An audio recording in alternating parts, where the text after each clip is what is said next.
On today's show, we look at one student who is bringing hope to the community. And we also look into how band competed during the solar eclipse this past weekend.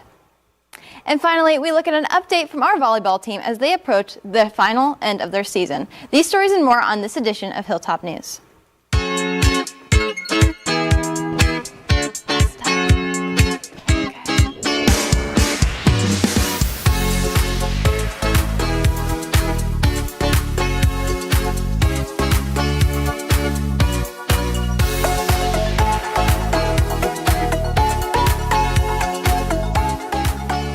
What's rockin' Rock Nation, and welcome back to another episode of Hilltop News. Live from Studio 1060, I'm Cambria Hess. And I'm Braydyn Cyranowicz.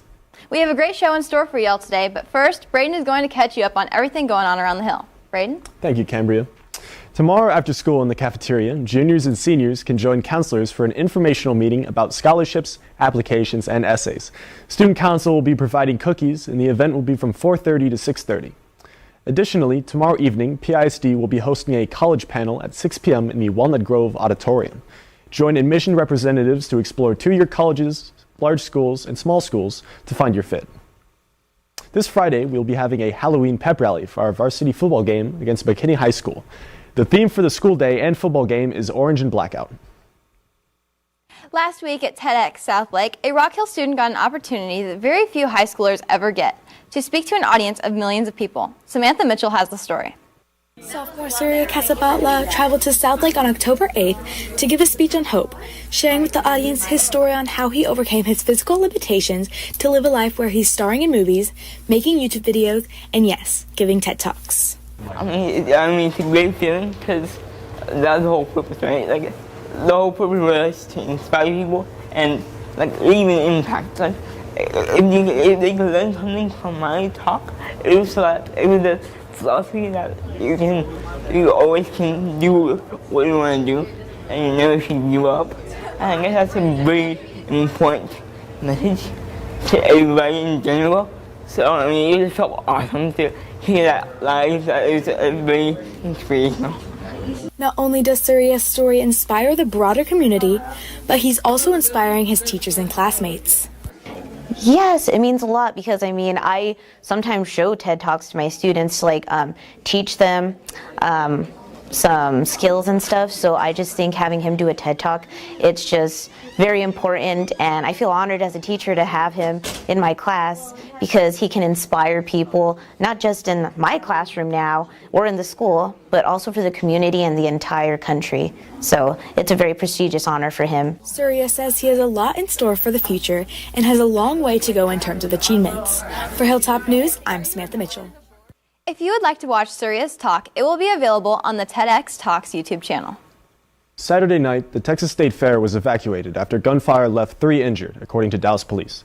A suspect has been taken into custody, and the fair has reopened today.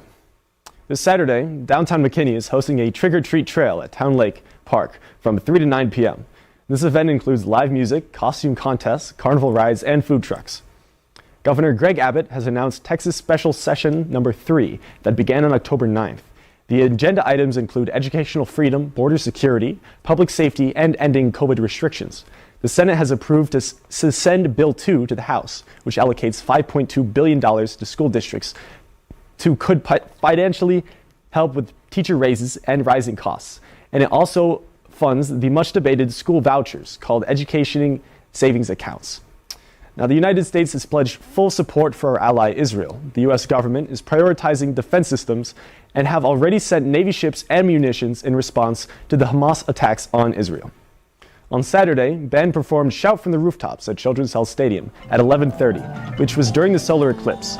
The band had to take in some safety measures and making sure that their minds stayed focused for performing to make sure none of the performers would be injured. Definitely there are some concerns there.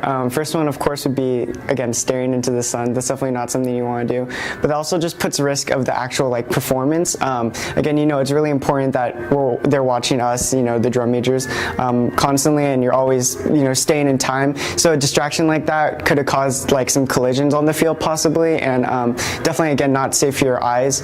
Other things that might be occurring during the eclipse is if it got darker, that's definitely another concern because because, you know, we need to be able to see the conductors, the drum majors. So if it were to go dark, it'd definitely be harder to watch, and you definitely need to focus in more. After an entire day of competing, our band advanced to top 12 finals, placing 6th overall at Bands of America Prosper. And at UIL region, we got straight 1 divisions and are advancing to UIL area, which is this upcoming Saturday. Now, with fall break being last week, Alexander Jones is in studio to catch you up on all the sports action from the last 2 weeks. Alex? Thank you, Cambria. Now, our football team was able to use their bye week 2 weeks ago to put up an amazing fight against Little Elm last Friday, not letting them take the lead with 24 of those points just being in the first half. Some stand-up players include Victor Chianuma taking the ball in for 2 touchdowns and rushing for 96 yards. Our boys hope to keep this momentum going into their next game home versus McKinney this Friday. Moving on to our water polo team, our girls traveled out to Louisville for the first round of playoffs last week versus Denning-Dyer. Our girls had a tough shutout loss, 21-0. Moving on to cross country, we saw our runners head out to Myers Park for the district championship, where they did not slow down, with both our varsity girls and boys winning 2nd place as a team, with the highest scores being Alexia Callahan, who placed 5th out of 47 runners, and Matthew Kasanick, who placed 5th out of 43 runners. Now our teams will be moving on to the regional championships in Lubbock next Monday. Our varsity girls golf team placed 1st place with a score of 66 in the Pink Out tournament this past Thursday. This was a team tournament, so as a team they won by 1 stroke with a score of 66. Now for our volleyball, we have Aiden Richmond reporting from Friday night's game versus Little Elm to bring you a post-game interview with Janelle Asamani. Thank you, Alex. I'm here with Janelle Asamani after her great win versus Little Elm tonight. So, Janelle, what does this mean for the team moving forward? Basically, we have to beat McKinney High next week, and then we need to beat Geyer, and then after that, we get to play a tie match with McKinney, and then whoever wins gets 4th seed in playoffs. All right. This one was an awesome one tonight, especially after the 5-game losing streak that y'all are coming off of. What does this just help implement in the team's morale to help just get through the last few games and win out? I feel like it shows that even though we might have been down, there's always a way up, and that we need to make sure that we're playing as a team and not as individuals. All right. Thank you, Janelle.